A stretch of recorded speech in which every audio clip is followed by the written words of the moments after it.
কি গো, কি করছো? কানা নাকি, চোখে দেখো না? বাসন মেজে এলাম যে। তোমাকে বিয়ে করাচ্ছে, আমার মনে হয় অন্য কাউকে বিয়ে করা উচিত ছিল। হ্যাঁ, তোমার তো কত কেউ ছিল না? হ্যাঁ, সে তো ছিল। তামিল হিরোইন, বলিউডের ক্রাশ, আরো কত কেউ ছিল তোমার। হ্যাঁ, সে তো ছিলই, তোমার থেকে অনেক ভালো ছিল। তোমার মতো তো catch catch catch catch catch catch সারাদিন করতো না। আমার মা ঠিকই বলতো, তখন আমার মায়ের কথাটা শোনাই উচিত ছিল।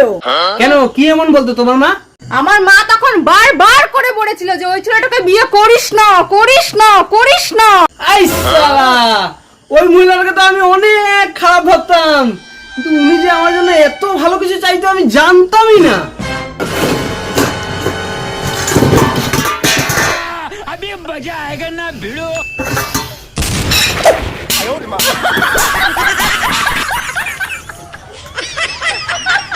তোমরাই বলো বন্ধুরা, এই মহিলাকে বিয়ে করে গিয়ে আমি ভালো আছি, সুখে আছি? মাথার আছে হাঁটতে হাঁটতে বাচ্চা গেল।